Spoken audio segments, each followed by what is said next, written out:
골로새서 3장 보겠습니다. 골로새서 3장 5절에서 11절 말씀까지.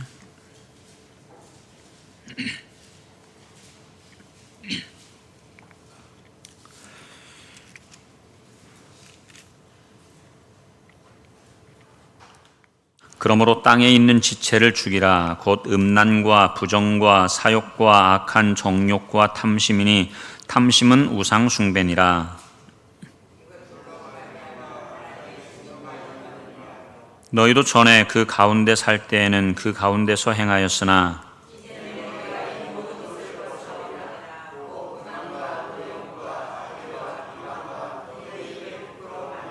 너희가 서로 거짓말을 하지 말라. 옛사람과 그 행위를 벗어버리고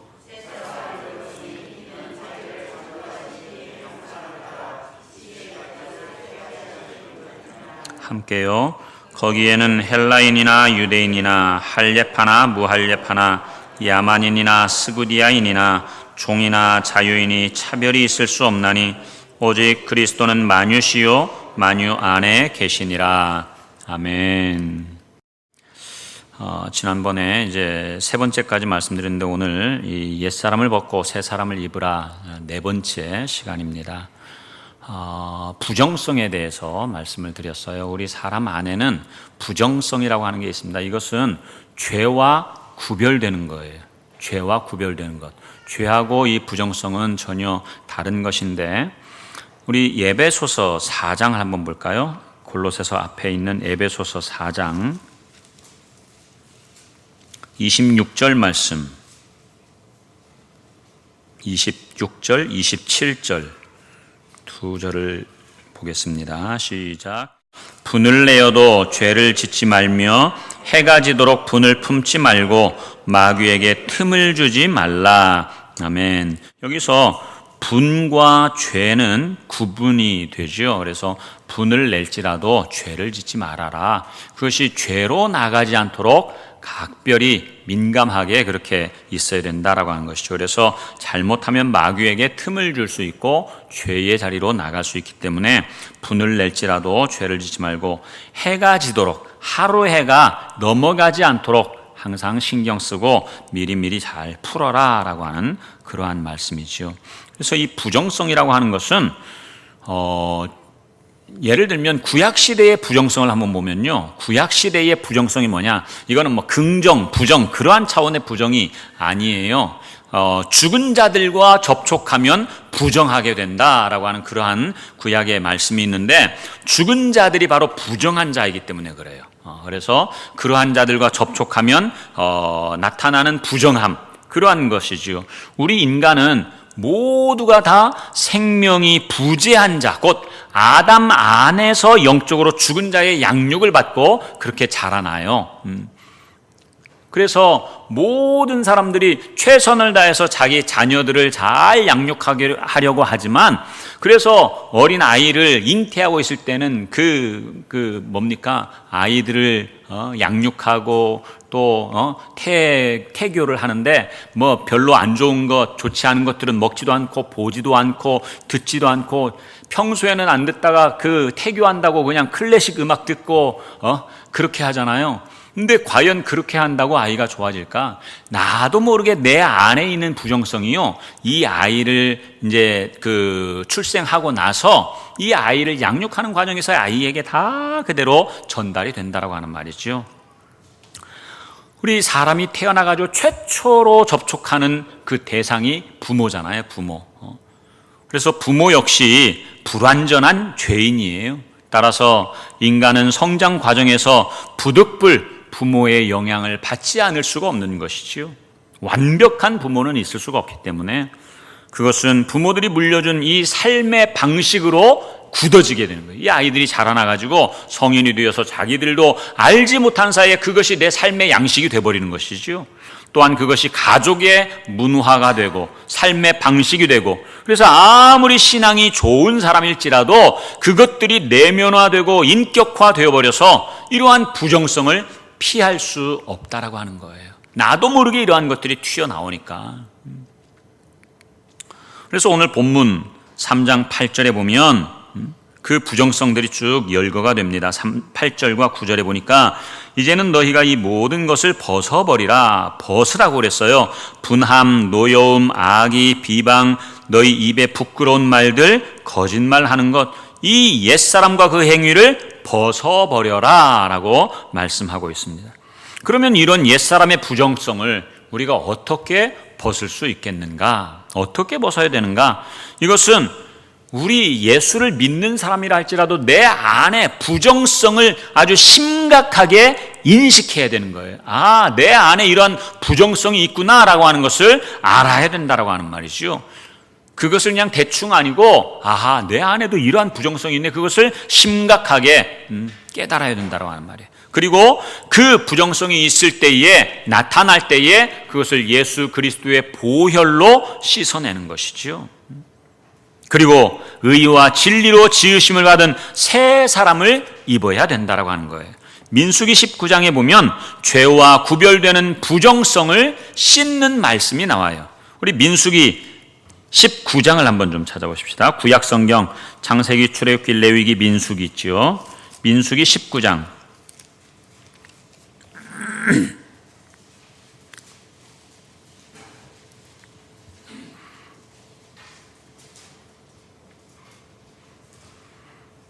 (19장) 2절에 보면 여호와께서 명령하시는 법의 율례를 이제 이르노니 이스라엘 자손에게 일러서 온전하여 흠이 없고 아직 멍에 매지 아니한 붉은 암송아지를 내게로 끌어오게 하고 너는 그것을 제사장 엘르아살에게 줄 것이요 그는 그것을 진영 밖으로 끌어내어서 자기 목전에서 잡게 할 것이며 제사장 엘르아살은 손가락에 그 피를 찍고 그 피를 회막 앞을 향하여 7번 뿌리고 그 암소를 자기 목전에서 불사르게 하되 그 가죽과 고기와 피와 똥을 불사르게 하고 동시에 제사장은 백향목과 우슬초와 홍색실을 가져다가 암송아지를 사르는 불 가운데 던질 것이며 그래서 붉은 암송아지의 재를 만들어 가지고 흐르는 물에다가 그것을 뿌려서 이제 씻어내라고 하는 거예요. 9절에 보니까 이에 정결한 자가 암송아지의 재를 거두어 진영 밖 정한 곳에 둘지니 이것은 이스라엘 자손 회중을 위하여 간직하였다가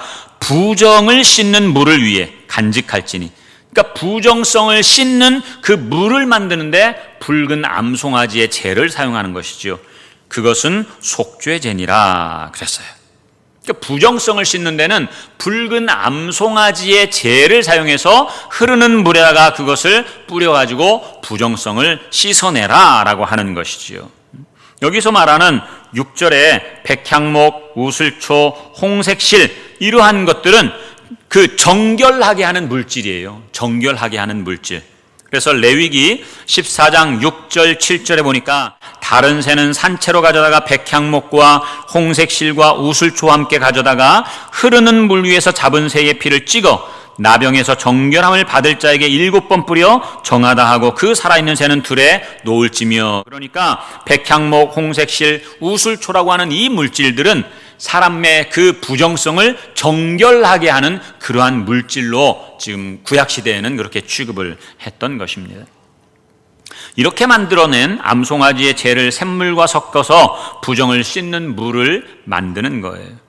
죄라고 하는 것은 죄는 구약시대에는 염소와 황소의 피로 씻어냈어요. 암송아지가 아니고 염소, 순염소와 황소, 숫송아지죠. 순염소와 숫송아지로 그렇게 그 피로 씻어냈어요. 우리 레위기, 민수기 바로 앞에 보면 레위기 4장이 있는데요. 레위기 4장을 한번 볼까요? 레위기 4장 3절을 한번 보십시오. 만일 기름 부음을 받은 제사장이 범죄하여 백성의 허물이 되었으면 그가 범한 죄로 말미암아 무엇으로? 흠없는 수송아지로 속죄 제물을 삼아 여호와께 드려라 그랬어요. 그리고 또 13절에도 만일 이스라엘 온 회중이 여호와의 계명 중 하나라도 부지 중에 범하여 허물이 있으나 스스로 깨닫지 못하다가 그 범한 죄를 깨달으면 회중은 수송아지를 속죄제로 드릴지니 그래서 수송아지를 잡아서 그 피로 씻음을 받는다라고 하는 거예요. 또 22절 23절에 보니까 만일 족장이 그의 하나님 여호와의 계명 중 하나라도 부지 중에 범하여 허물이 있었는데 그가 범한 죄를 누가 그에게 깨우쳐 주면 그는 흠없는 순염소를 예물로 가져다가 순염소의 피로 그렇게 정결함을 입게 되는 것이죠. 그러니까 죄를 씻기 위해서는 순염소나 숫송아지의 피로 그렇게 씻어내는 거예요.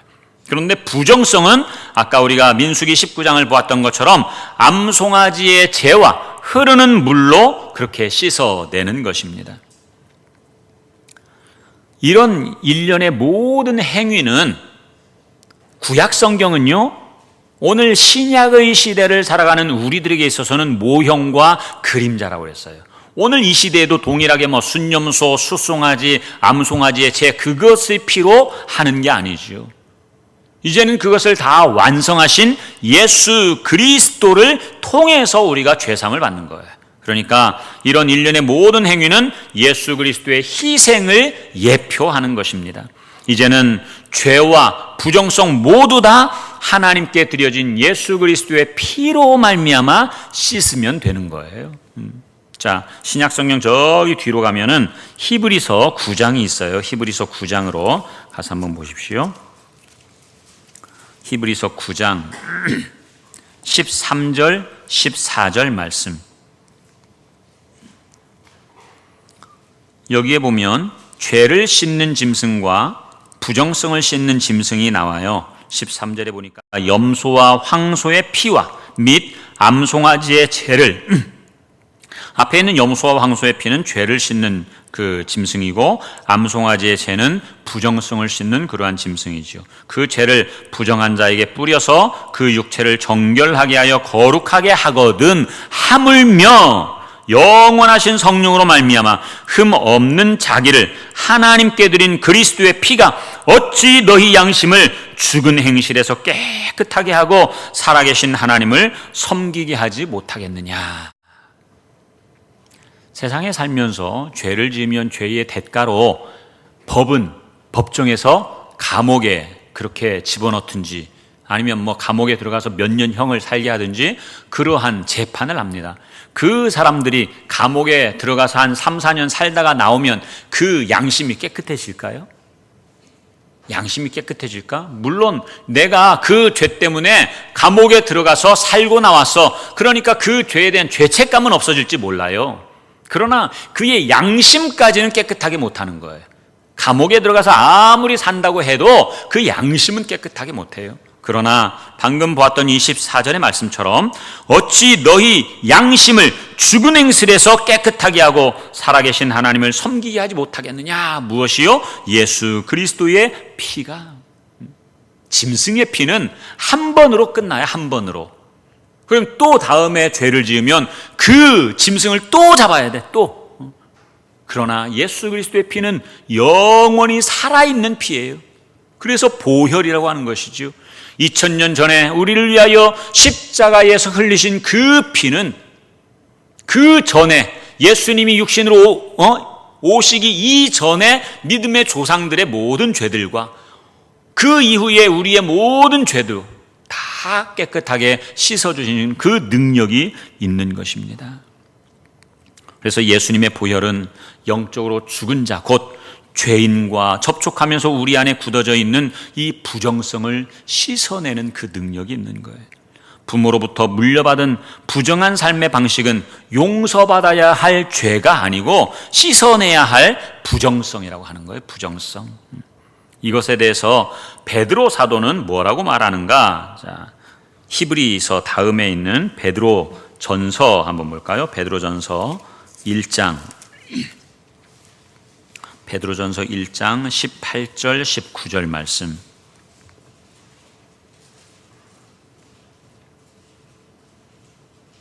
(18절) (19절) 시작. 너희가 알거니와 너희 조상이 물려준 헛된 행실에서, 이것들이 부정성이죠. 대속함을 받은 것은 은이나 금같이 없어질 것으로 된 것이 아니요 오직 흠없고 점없는 어린 양 같은 그리스도의 보배로운 피로 된 것이니라. 우리 사람의 내면에 굳어져 있는 이 부정성은요, 관계를 사람 사이의 관계를 왜곡시키고 심지어는 그 관계를 파괴하기까지 하는 거예요. 파괴하기까지. 어떤 사람들은 금이나 은과 같이 세상에서 아주 그 가치 있게 생각하는 그러한 존재물들이 관계를 회복시킨다고 생각하지요. 한편 그렇게 되기도 해요. 부부가 서로 싸워가지고 마음에 안 들어 그냥 서로 막 막 잡아 먹을 것처럼 그렇게 막 하다가 남편이 미안한 마음이 들어가지고 백화점에 가가지고 좋은 목걸이를 하나 사다가 딱 선물로 줘요. 여보 미안해 하면서 이 금 목걸이를 갖다 주면 마음이 샥 풀어지죠. 뭐 다 그런 건 아니지만 그러한 경우도 있단 말이에요. 그렇게 해서 다시 관계가 회복될 수도 있어요. 그러나 그거는 완전한 게 아니지요. 일시적인 것이지요. 부부관계나 가족관계의 문제는 사실은 부정성이 아니고 돈이 없어서 그렇다고 생각하는 사람들도 없지 않아 있지요. 그러나 이런 생각은 신기루와 같은 착각에 지나지 않는 거예요. 결코 돈이 관계를 회복시키지 못하는 것입니다. 어떤 경건한 사람들은 일반적으로 자기가 지은 죄에 대해서는 아주 심각하게 생각해요. 그리고 심각하게 다루기도 하지요. 그런데 이 부정성은 그냥 쉽게 지나쳐버려요. 부정성이 뭔지 원래 뭐 내 안에 있는 건데 뭐 라고 하면서 간과해버리는 경우가 굉장히 많다는 말이죠. 이러한 사람들의 머릿속에는 뭐가 어떤 생각이 들어있느냐면 내가 예수를 믿어도 내 성격은 바꿔지지 않아. 뭐 그런 말들 많이 하잖아요. 아무리 예수 믿어도 성격은 바뀌지 않는다. 근데 그게 과연 맞는 말일까요? 그 성격이라고 하는 것이 부정성에 의해서 내 안에 고착화돼 버린 나의 성격처럼 만들어져 버린 것이거든요. 전혀 그렇지 않아요. 그래서 정말 예수님을 잘 믿는 경건한 자일수록 죄뿐만 아니라 이 부정성을 심각하게 다룰 줄 알아야 된다고 하는 거예요. 심각하게 생각할 줄 알아야 되는 것이죠. 그래서 말씀 앞에서나 인간관계에서 이 부정성이 발견되면 그것 때문에 애통할 줄 알아야 돼. 애통할 줄 알아야 돼. 그것 때문에도 우리 주님이 날 위하여 십자가에 죽으셨다라고 하는 그 사실을 깨닫고 애통할 줄 알아야 되는 것입니다. 그 부정성으로 인해서 잘못하면 하나님의 영광을 가리기도 하고 심지어 주님께서 대신 죽어주신 그 형제를 실족하게 하는 심각한 악으로 받아들여야 된다고 하는 말이에요. 부정성 그 자체는 죄가 아니지만 그것이 언제든지 죄로 나아갈 수 있게 만들기 때문에 마귀에게 틈을 주지 말라고 아까 이야기하는 것이지요. 이제 우리는 이 성령 시대에 은혜 시대에 암송아지의 죄가 아니라 예수 그리스도의 보혈로 이 부정성을 씻어내는 것입니다. 이것이 바로 옛사람의 옷을 벗는 거예요.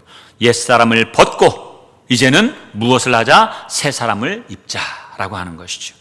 죄는 자백하고 용서받으면 돼요. 그 순간 주님께서 깨끗하게 해주세요. 그런데 여러분 이 부정성이라고 하는 것은 옛사람의 옷을 벗는 것으로 끝나지 않아요. 그것으로 그치지 않는다고요. 한 가지 더 해야 되는 일이 있어. 부정성은 정결하게 된 이후에 반드시 새 옷을 입어야 되는 거예요. 새 옷을 입어야 돼요.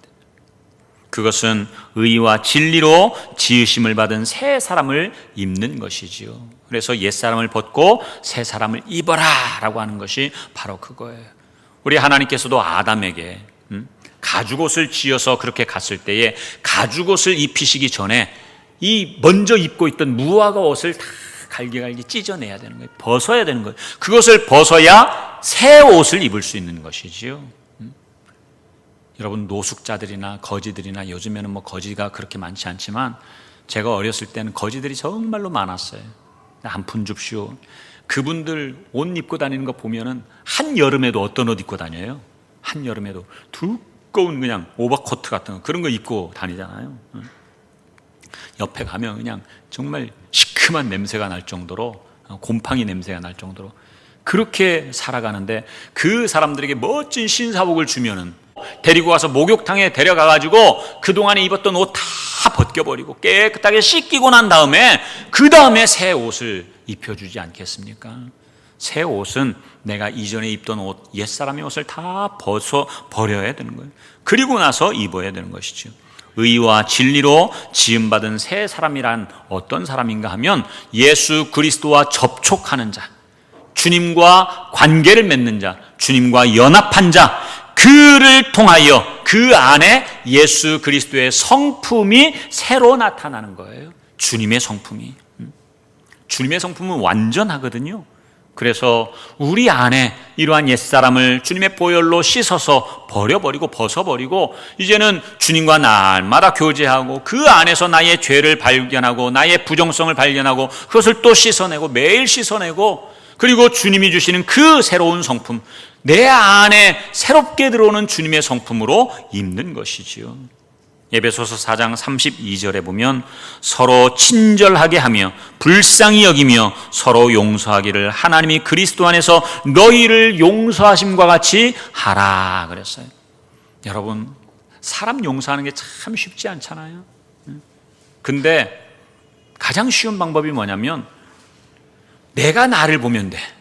내가 나의 죄를 보면 이렇게 죽기에만 합당하고 죽을 수밖에 없는 죄인임에도 불구하고 하나님께서 당신의 아들을 나에게 보내주셔서 나를 대신하여 죽게 만드셨다라고 하는 거예요. 내 죄를 대신해서 십자가에 달려 죽게 하셨다라고 하는 그 하나님의 무한하신 사랑을 보면 용서하지 못할 사람이 세상에 어디 있겠습니까? 그래서 오늘 본문 골로새서 3장 거기로 다시 가서 보시면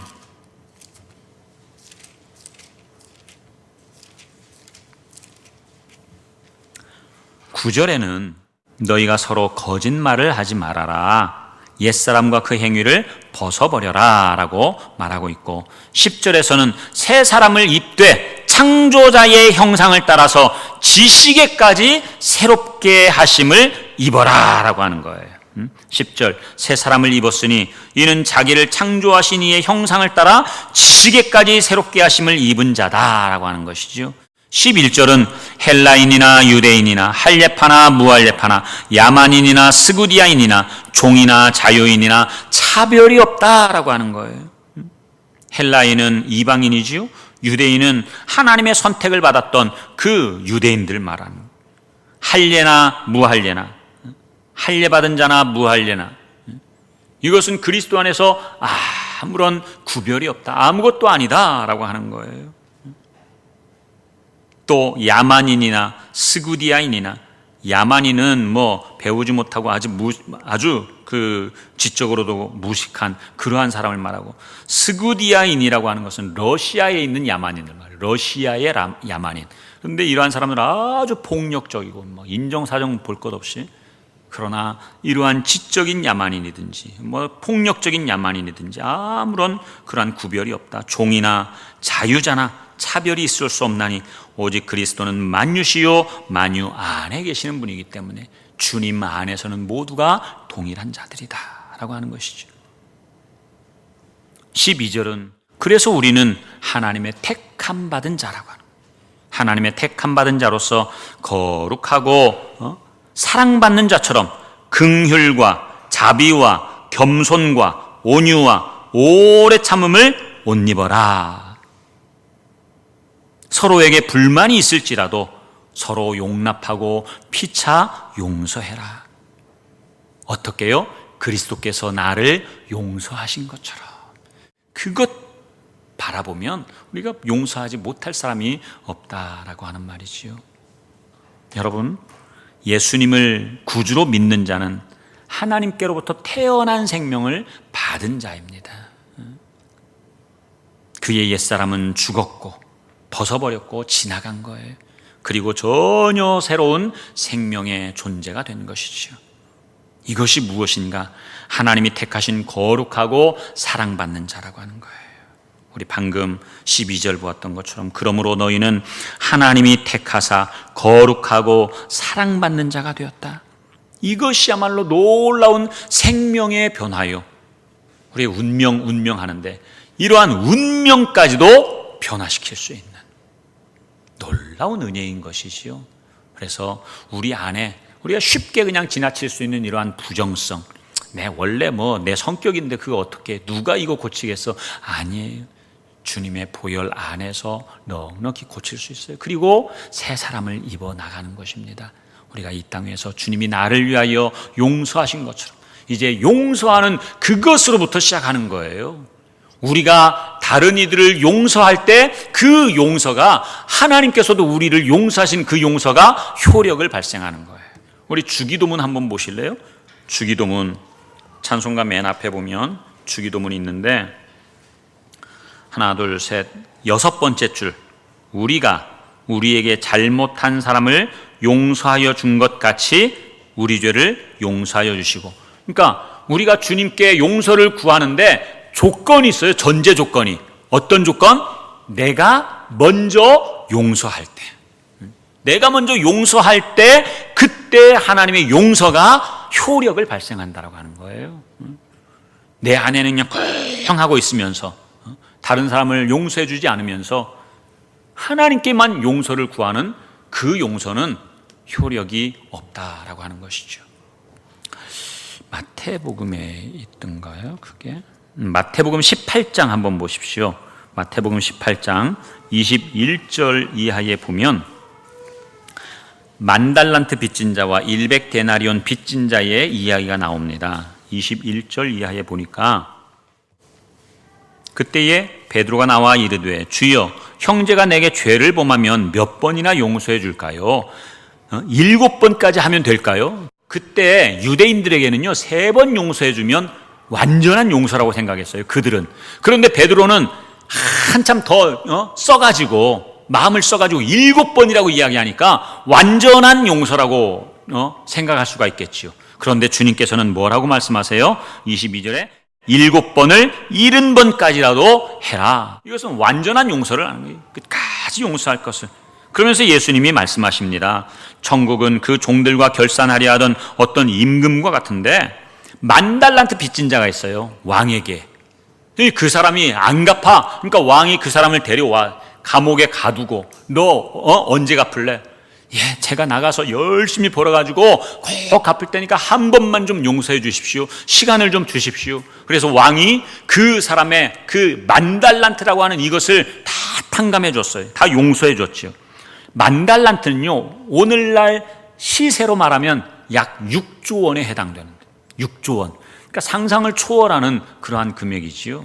이것은 뭐예요? 우리의 죄를 말하는 거예요. 도무지 세상의 그 무엇으로도 씻을 수 없는 죄를 이야기하는 것이지요. 그래서 이 사람이 이제 용서를 받고 그렇게 자기 집으로 돌아가는데 돌아가는 그 도중에 자기에게 100달란트 빚진 사람이 딱 나타난 거예요. 그 사람 잡아가지고 자기 집 그 창고에다 갖다 가둬버리는 거예요. 너 언제 갚을 거야? 왜 안 갚아? 빨리 갚아. 이 사람이 빚진 사람이 한 번만 용서해달라고 열심히 해가지고 빨리 갚을 때니까 나를 좀 용서해달라고. 그래도 용서해주지 않아요. 그냥 창고에다가 가둬버리는 거예요. 이 소식을 다른 사람들이 듣고 왕에게 가서 이야기해요. 왕에게. 왕이 열받아가지고 이 10,000달란트 탕감받았던 이 사람을 다시 호출을 하죠. 너희 녀석, 내가 너에게 10,000달란트나 그렇게 용서해 줬는데 너는 고작 1,000데나리온 그것 용서해 못 해주냐? 하면서 그 사람을 다시 감옥에다 가둬버리는 거예요. 이 사람이 1,000데나리온입니까? 100데나리온입니까? 100데나리온. 100일 동안의 그 남자의 그 품삯이에요. 100일. 그러니까 연봉의 한 3분의 1 정도 되겠지요. 10,000달란트하고 100데나리온은 비교 자체가 안 되지요. 비교 자체가 안 돼요. 우리가 하나님 앞에서 지은 죄와 다른 사람이 내 앞에서 지은 죄와는 비교가 안 된다고 하는 거예요. 그런데 중요한 것은 내가 사람에게 그 용서를 해줄 때에 그 내가 받는 용서도 효력이 발생된다라고 하는 것을 이야기하는 것이지요. 이것이 이러한 삶이 우리 안에 이제는 그 새 사람으로 옷 입은 자의 모습이 되어야 된다고 하는 거예요. 용서하는 것, 하나님의 사랑으로 거룩함을 입은 자로서 그렇게 살아가는 것, 그것이 진짜 그리스도인의 모습인 것이지요. 오늘 시간이 얼마 남지 않았지만 오늘 하루를 마치는 그 시간까지 여러분들 이 말씀을 들으시고 혹여 내 안에 거리낌이 있는 그러한 사람들이 생각나거들랑 그 사람들에게 한번 먼저 전화를 해보시는 건 어떨까요? 그래서 나를 용서해 주십시오.